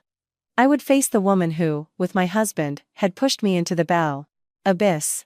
I opened my laptop, created a temporary email account, and sent a message to the address she had left. It was short. "The time and place are my decision. You come alone. Any sign of trouble, and the meeting is off." I chose an outdoor cafe in a large public square, a crowded place where an outdoor cafe assassination would be difficult to execute. I wanted to be in control of this meeting. After sending the email, I let out a long breath. I knew I was stepping into an even more dangerous game, but to achieve true freedom, sometimes you have to ally with your enemy. Let's see if the enemy of my enemy is truly my Taman friend, I thought. I arrived at the meeting spot, 15 minutes early. The outdoor cafe was in a section corner of the square, always bustling with people. I chose a table at the very edge, where I could see all the entrances and easily make an escape. Leo was also in place. He was sitting at another cafe across the square, pretending to be a student engrossed in his laptop. But I knew his eyes never left me. The tiny wireless earpiece in my ear crackled with his calm voice. Everything is under control. No sign of the subject yet. Right on time, Isabella appeared. She no longer had the glamorous, arrogant air she had at the airport. Instead, she wore a simple maternity dress, her face bare of makeup, revealing her exhaustion and the dark circles under her eyes. She looked wary, constantly glancing around like a hunted animal before approaching my table. Her growing belly made her walk with a heavy gait. This transformation surprised me. She pulled out a chair and sat down without a word of greeting. Neither did I. We looked at each other, two women who were once rivals, now sitting across from each other in the most ironic of circumstances. I finally broke the silence, my voice cold and emotionless. "What do you want?" "I don't have much time." Isabella gave a bitter, humorless laugh. "I want to live, Eleanor. And I think you do too." She looked me straight in the eye, the animosity temporarily gone, replaced by the seriousness of someone at their wits' end. "You think Ethan was the big boss?" "He was just a high-level manager, a puppet put on display to fool everyone. The man behind it all, the one even Ethan was terrified of, we called him the principal." The name the principal caught my attention. Ethan had never mentioned him. Isabella continued, her voice trembling with anger. "After Ethan was arrested, I thought I could just take the money and this baby and disappear. But I was wrong. They froze all my accounts, took back everything Ethan had ever given me. They sent someone to see me, told me if I didn't keep my mouth shut and disappear, my baby and I would have an accident." She placed a hand on her belly, fear flashing in her eyes. "The SIM card I threw away at the airport. It had all the evidence of my direct dealings with the principal's people. It was my only insurance policy. But in my panic, I got rid of it. Now I have nothing. They could get rid of me at any time." To prove her words, she took a photo from her purse and pushed it toward me. It showed a middle-aged man, with a very distinguished, intellectual look, shaking hands with Ethan at an event. "Is this the principal?" I asked. Isabella shook her head. "No. This is his most trusted right-hand man, the one who handles everything for him. No one knows his real name, but in the business, they call him Mr. Pierce." This information was new, valuable. It matched what Ethan had pleaded about in prison. I was starting to believe Isabella wasn't lying. She looked at me, her eyes pleading. "The police will never believe someone like me. But they'll believe you. You're the victim in the public's eye, the hero who exposed the Chend case. I have the information, you have the credibility and the will. We work together to bring them down. After it's all over, you and I can go our separate ways, and never see each other again." It was an offer fraught with risk, but it was also the only chance. I looked at Isabella's tired face, at her growing belly. The hatred was still there, but my reason told me that in this war, I needed her. I replied, my voice decisive, "A temporary alliance. But you give me everything you know, and don't you ever think about double-crossing me?" Isabella nodded, a flicker of relief on her face. A reluctant alliance, a fragile pact between two rivals, had just been formed in the middle of a crowded square. The road ahead was now far more dangerous and unpredictable. Our strategy session took place late one evening at Catherine's law office. After hours, the place was quiet and perfectly secure. The long wooden lace conference table became the command center for a war without guns. The four of us sat around it, 4 people with different roles, connected by a single goal: to take down a ruthless shadow organization. Me, Eleanor, the one who started the war. Isabella, the reluctant insider. Leo, the tech genius. And Catherine, the legal mastermind. The tension in the room was palpable, but so was the intense focus. The animosity between Isabella and me still hung in the matter air, but it was set aside in the face of a greater threat. Isabella began, laying out everything she knew. She described their operations, how they used legitimate-looking shell companies, like Ethan's, to launder enormous sums of dirty money. They never showed their faces. All orders came down through one man, Mr. Pierce. Isabella's voice still shook when she spoke of him. He has the appearance of an academic, always in a suit and glasses, speaks softly. But behind that facade is a true devil. He was the one who oversaw all the peeking of Ethan's activities, and the one who sent men to threaten my baby and me. She admitted she didn't know the principal's true identity. It was a fiercely guarded secret. But she knew Mr. Pierce's habits, his secret meeting spots, and his methods of encrypted communication. As Isabella spoke, Leo's fingers flew across his keyboard. He was cross-referencing her information with the data from Ethan's laptop. After a moment, he looked up, a soft aha escaping his lips. Here it is. The name Pierce doesn't appear directly, but there's an alias, the Pierce Cresta advisor, who constantly exchanged encrypted emails with Ethan. And almost all part of the suspicious money flows eventually end up in an offshore investment fund managed by a company linked to him. Your information is a perfect match. Leo's confirmation gave Isabella's words weight. We now had a clearer picture of our enemy. Catherine, after listening to it all, began to synthesize and analyze it from a legal standpoint. She crossed her arms, her gaze thoughtful. The evidence we currently have, plus Miss Isabella's testimony, is enough to ensure Ethan has no way out. But to touch a seasoned fox like the principal and his right-hand man, Pierce, it's not enough. They're too sophisticated, all direct. Traces have been erased. Catherine continued, her voice strategic. We can't just hand this information to the police. They'll deny everything and probably find a way to silence the witnesses. To pull the weed out by its roots, we have to force the snake to come out of its hole. We need direct evidence, something irrefutable. We need to catch them in the act. An idea began to form in my mind, a risky idea, but the only one that might work. I looked at Isabella, then at Leo and Catherine. Then let's build a trap, I said, my voice firm. We'll make them believe there's another piece of evidence, something even more dangerous than what the police have. And that evidence is in our hands. All eyes turned to me. Our new chess game had officially begun. Our plan was meticulously detailed. The trap had to be sophisticated enough for a fox like Mr. Pierce to believe, and the bait had to be tempting enough for him to risk everything to get it. That bait was Isabella.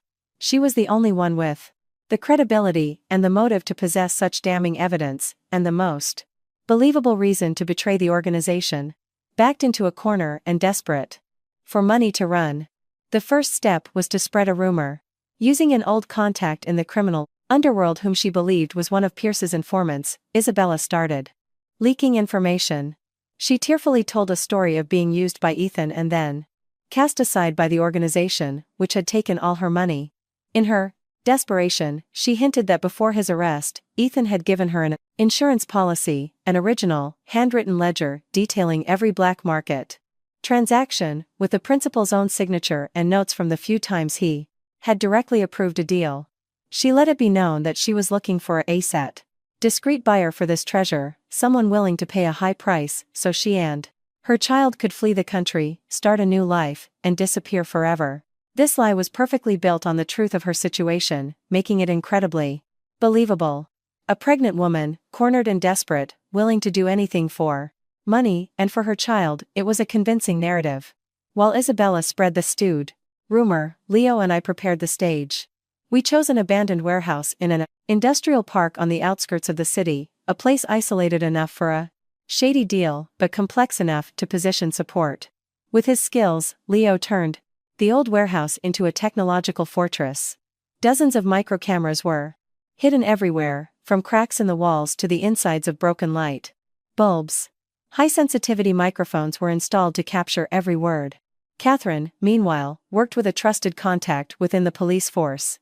She fed them selected information, saying we were at risk of retaliation from a criminal group and needed protection from a distance. A SWAT team would be stationed about a mile away, ready to move on our signal. Safety was paramount, but so was secrecy, to avoid spooking the prey. The following days were a tense wait. The rumor was out, the trap was set. All we could do was wait for the fish to bite. I barely slept, every passing second feeling heavy. What if Pierce was too smart, too paranoid, and saw through the teens' act? What if he didn't take the bait, and we were left to live under this threat forever? The silence of an enemy is sometimes more terrifying than an attack. And then, after 3 days that felt like an eternity, we got a signal. Another Anonymous email arrived in Isabella's temporary account. There were no words, just an attached audio file. Leo scanned it carefully, and then played it. A man's voice, electronically distorted, echoed through the speakers. The thing you have, I want to see it. Friday night, 9 p.m., Warehouse X. Come alone. Bring the merchandise. If I see a single cop, you and the baby in your belly won't see the sunrise. My heart hammered. The fish had taken the bait. Mr. Pierce, or his people, had decided to act. Their recklessness stemmed from greed and paranoia. They couldn't allow such dangerous evidence to exist. But the joy of the catch was immediately replaced by a tangible fear. Friday night. It would be the night that decided everything. I looked at Leo, at Catherine, and then at Isabella. We all knew there was no turning back.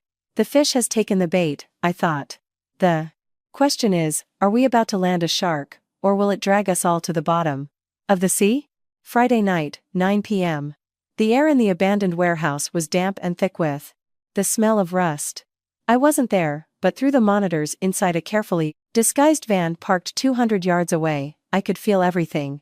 Leo, Catherine, and I sat inside, our eyes glued to a bank of small screens displaying feeds from the hidden cameras. In my earpiece, the sound of my own heartbeat was louder than the static from the microphones. The person facing the danger was Isabella. As planned, she was already inside the warehouse, holding a briefcase containing the fake ledger. She looked terrified, but I knew that beneath the fear was a determination as strong as my own. Her life, and her child's, depended on this performance. At exactly 9 p.m., a black sedan pulled up. 2 men in black suits got out first, scanning the area before opening the back door. Mr. Pierce. He emerged, his scholarly, elegant appearance in a dark suit a complete contradiction to the felon. Dilapidated surroundings. Pierce and his 2 men entered the warehouse. He looked Isabella up and down, his gaze cold and emotionless. Where is it? He asked, his voice soft but commanding. Isabella, following the script, acted nervous. Where's the money? I need to see the money first. I have to leave tonight. Mr. Pierce smirked and signaled to one of his men, who opened a briefcase filled with stacks of large bills. $2 million. Enough for you and the child to start a new life, somewhere far away. Now give it to me. Isabella clutched her briefcase, shaking her head. I have to check if the money is real. The psychological battle began, both sides trying to probe the other. My chest tightened. One small mistake, and Isabella would be in danger. I signaled to Leo to be ready to alert the SWAT team. But just then, something completely unexpected happened. From outside, another 7 Tau luxury car pulled up silently, its headlights beaming directly into the 7 warehouse entrance. The door opened, and a man stepped out. The moment I saw him on the screen, Catherine and I froze. Leo let out a soft gasp. No way. The man was the chairman of a major charitable foundation, a respected businessman who frequently appeared on television as a model philanthropist. He was the principal. His appearance threw our entire plan off course. Why would a man as cautious as him show up in person? Greed and paranoia had won. He couldn't trust anyone else to verify and destroy such a critical piece of evidence. He had to see it for himself.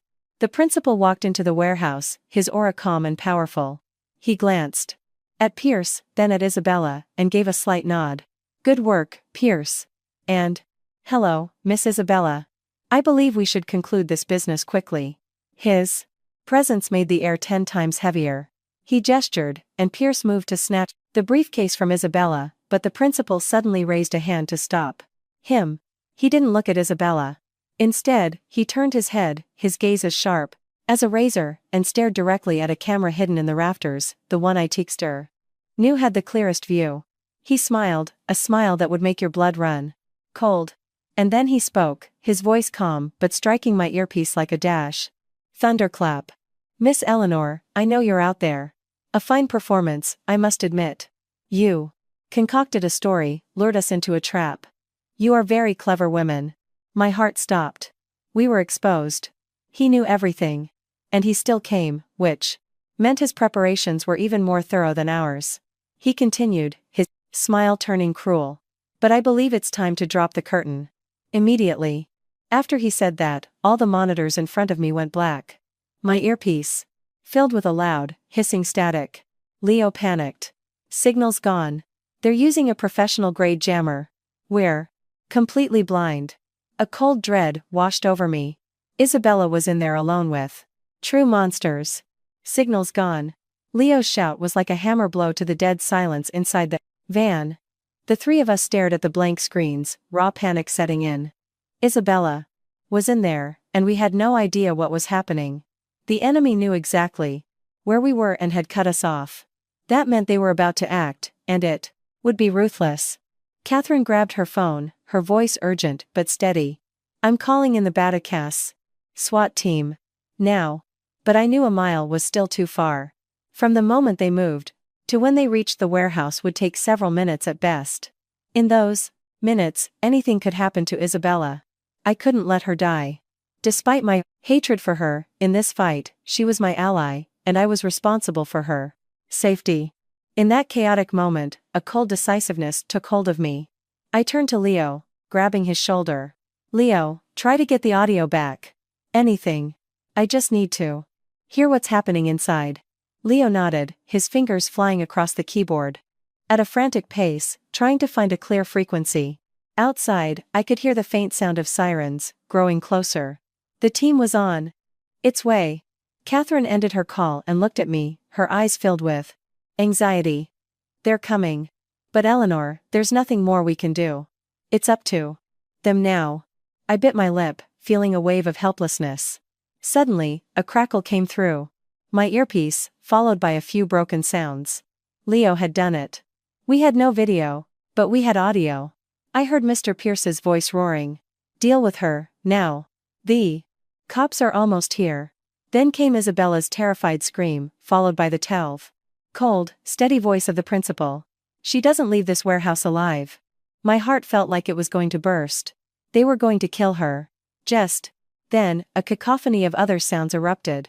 The sound of the warehouse's metal door being smashed open, the powerful shouts of police officers. Police! Everybody freeze!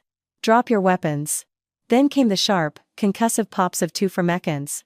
Firearms, not regular gunshots, but the sound of flashbangs or tear gas launchers. Shouts, crashing objects, curses, it all merged into a symphony of team violent chaos. We sat in the van, holding our breath, listening. Every sound made our hearts leap. The firefight and struggle seemed to last only a few minutes, but to us, it felt like an eternity.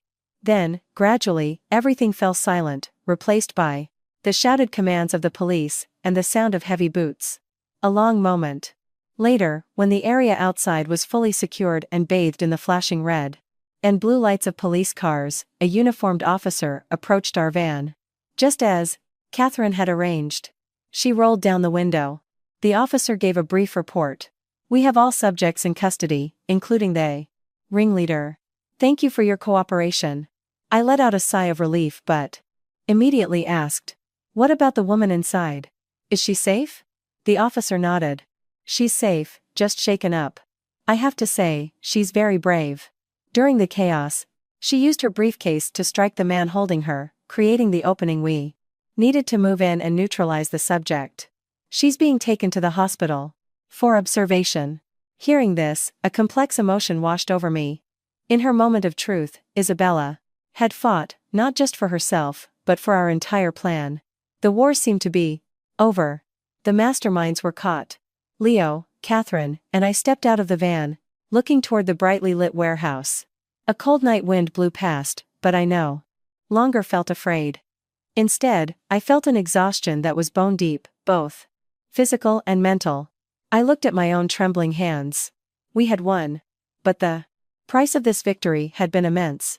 On the day of the preliminary hearing for Ethan and his co-conspirators, the Talon city was in a frenzy. From early morning, hundreds of reporters and curious citizens crowded the courthouse entrance. I wasn't required to be there. For the danger criminal trial, the evidence from the warehouse raid was more than enough. But I decided to go anyway. I chose a simple black dress, sunglasses, and a face mask, and quietly blended into the crowd, finding a seat in the back row of the Courtroom. I didn't want to be recognized or become the center of attention. I just wanted to be an ordinary spectator, watching justice be served. The courtroom was solemn and suffocating. On the bench, the judges sat with impassive faces. Below, Ethan's family, his mother, Helen, and his sister, Vanessa, sat in the front row, their eyes red and their faces devastated. When Ethan and the other defendants were led in, a murmur went through the room. He didn't look as haggard as he had in the detention center. His lawyers had clearly prepared him to look more presentable, back in a neat suit, but it couldn't hide his thinned frame and hollow expression. He walked like a robot, his eyes staring blankly ahead. He didn't see me. The trial proceeded as Catherine had predicted. The prosecution presented one irrefutable piece of evidence after another. The data from the power bank, the ledger recovered from the warehouse, testimony from others in the ring, and even testimony from Isabella, who was treated as both a co-conspirator and a confess, cooperating witness. With each piece of evidence, Ethan's face grew paler. He barely fought back, just sitting there and accepting his fate. His lawyer tried to argue that he had been used and coerced, but against the clear proof of his direct involvement and profit, all defenses were feeble. The entire trial was like a play with a foregone conclusion, just waiting for the final curtain. And then, that moment came. After deliberation, the presiding judge read the verdict, his voice strong and clear, convicting Ethan on a long list of charges: money laundering, fraud, embezzlement, illegal business practices. The cumulative sentence was long enough for him to pay for his crimes behind iron bars. 20 years. As the number was announced, Helen let out a shriek and fainted. Vanessa burst into hysterical sobs, calling for her mother. The courtroom erupted in chaos, amidst the nonstop flashing of cameras. In that chaos, as Ethan was being led away by the bailiffs, his eyes suddenly scanned the room, as if searching for something. And then, his gaze stopped, locking onto me in the back row. Across the distance, through the sea of people and the noise, I saw a complex emotion in his eyes. It was no longer hatred or pleading. It was exhaustion, a belated remorse, and even something like relief. He looked at me, his mouth moving slightly. I couldn't hear him, but I could read his lips. 2 words, thank you. And then, I'm sorry. A thank you for not letting him escape to live a life of fear. An apology for all the pain he had caused. I just gave a single, silent nod. An acceptance. An ending. That was the last time I ever saw him. I turned and walked out of the daytime courthouse, leaving all the chaos behind me. Stepping outside, the bright sunlight made me squint. I took a deep breath, and my chest suddenly felt incredibly light, but there was no sense of a victor's triumph. A few days after the trial, as I was focusing on a new design project in my office, an unexpected visitor appeared. It was Arthur, my father-in-law. It had been a long time since I'd seen him. He looked much older, his hair completely white, his back stooped, and his once kind eyes were now heavy with sorrow. He stood hesitantly at my office door, looking deeply uncomfortable. I was surprised, but invited him in. I made a pot of tea and set it before him. The atmosphere was awkward. Finally, Arthur spoke first, his voice hoarse and weary. "Eleanor, I came here to apologize to you." I looked at him, waiting. He stared at his teacup, his hands clasped and trembling. I knew about Ethan's business for a long time. I knew it wasn't honest, and I knew he was seeing another woman. I tried to talk to him a few times, but he wouldn't listen. He was blinded by money and ambition. He let out a long sigh, as if releasing a burden he'd carried for years. I should have been stronger. I should have told you. But I was afraid. Afraid of the family falling apart, afraid of Helen's reaction, afraid of losing this fake facade of a happy home. My silence, my weakness, was also a crime. It contributed to all of this. I am truly sorry, Eleanor. He looked up at me, his old eyes welling with tears. Hearing his confession, I felt a mix of emotions.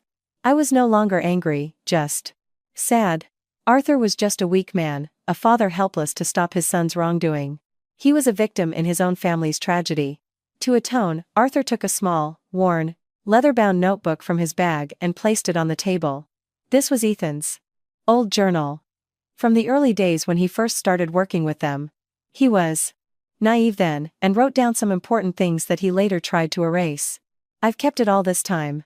I know it might not have much legal value now, but maybe it will help you find complete closure. I took the journal, feeling the weight of the past in my hands.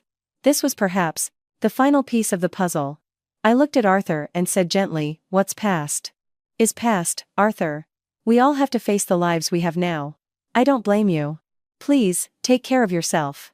Arthur nodded and stood up, his back even more stooped. He left quietly, a lonely and regretful figure. I sat alone, holding stooped the old journal. I didn't open it right away. The confession hadn't changed the shallow past, but it had helped me untie the final knot in my heart. With the entire criminal organization dismantled and Ethan's case concluded, the final loose ends of my old life began to be tied up. As for Isabella, due to her extensive cooperation with the investigation, she received significant leniency. Catherine informed me that she was given a suspended sentence on the condition that she leave the country and not return for a long period. It was a price to pay, but it was also a chance at a new life for her and her child. Before she left, Isabella sent me a surprising message from an unknown number, asking to see me one last time. She said it wasn't to beg for anything, but simply to say goodbye. I hesitated for a long time. The conflict felt over. But a sense of curiosity, and maybe a twisted form of empathy, prompted me to agree. I wanted to see what kind of person she had become after walking through the Prossen's fire. We met at a small tea house by a lake. Isabella was there first, at a table in the garden. When I arrived, she stood up, a small gesture of courtesy I'd never seen from her before. She was thinner, and her face had lost its sharp, calculating edge, replaced by the calm resignation of someone who has accepted their fate. She finally spoke, her voice devoid of its former taunts, only deep fatigue. "Thank you for coming. I know this is a lot to ask." She looked out at the distant water, her hand unconsciously stroking her belly. "I know an apology is worthless. Now. I was wrong to come into your family. I was blinded by ambition and by Ethan's promises. I thought if I had him and his money, I would have everything." She gave a small, self-deprecating laugh. "But it turns out, when I got those things, I lost something more important. Peace, and freedom." She turned back to me, her eyes, for the first time, holding no hostility. "I'm leaving the country soon, alone. The money I have left is just enough to cover Prosper Fauve, the baby surgery and our living expenses for a short while.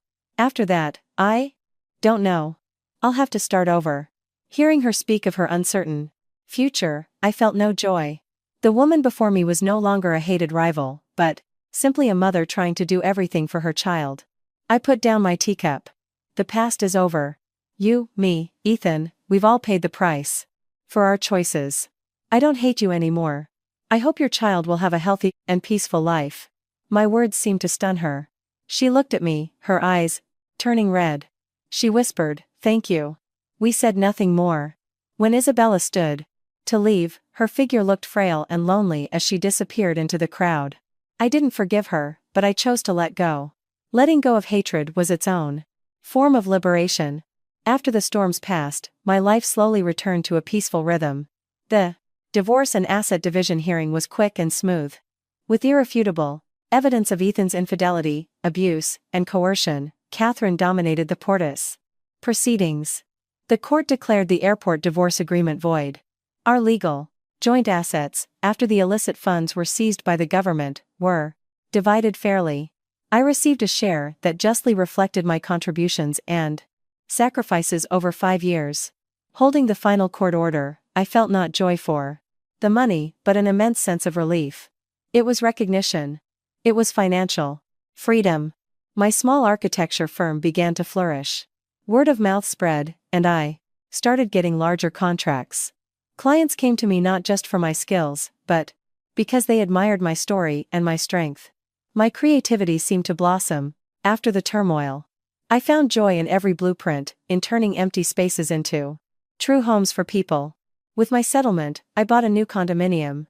Not a vast, cold mansion, but a settlement. Cozy top-floor apartment with a sun-drenched balcony. I designed every detail myself, choosing warm cream tones, rustic wooden furniture, and abstract Paintings I had done myself. Every corner of my home was a reflection of my lad soul, one that loved freedom, beauty, and peace.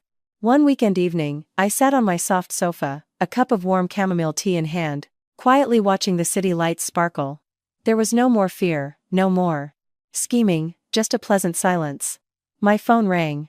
It was Leo, calling to congratulate me on landing a design contract for a small resort, a project I was passionate about. We talked and joked like the best of friends. So, is my star architect ready to conquer the world? Leo laughed. I laughed too, a genuinely happy sound. The world is too big. I'm happy just conquering my own life. It was a simple conversation, but it filled me with warmth. After hanging up, I stepped onto the balcony. The gentle breeze played with my hair. I looked up at the starry sky, and for the first time in a very long time, I felt happy. My life continued on its quiet, peaceful course. I found joy in simple things. Waking up in my own home, brewing tea, watching the plants on my balcony grow. I thought my life would just be a series of these calm days. But life always has surprises. One afternoon, I returned from a client meeting to find an international package waiting for me. A vague sense of unease flickered, a conditioned response. The package was from Switzerland, with no return address. Back in my apartment, I carefully opened the box. Inside were 2 items. The first was a photo of a chubby, adorable newborn boy sleeping peacefully in a white bassinet. He looked perfectly healthy, an angel. The second was a cashier's check and a handwritten letter. When I saw the amount on the check, I froze. $250,000. The exact amount from the savings account Ethan had stolen. My hands trembled as I unfolded the letter. The familiar handwriting was Isabella's. The letter was short. Eleanor. By the time you read this, my son and I will have started a new life. Far away. I'm not writing to ask for forgiveness. I know the pain I caused you can never be repaired. I just wanted you to know something. My son's surgery was a miracle. He is completely healthy. But the miracle wasn't the surgery. It was how we paid for it. After all of Ethan's and the organization's assets were seized, a portion was directed into a state social welfare fund. Through an unbelievable turn of events, a children's charity received a grant from that exact fund. They paid for my son's entire surgery.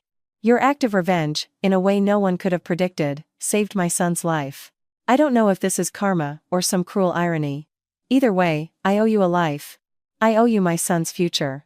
This $250,000 is the second last of my own assets, from before I met Ethan.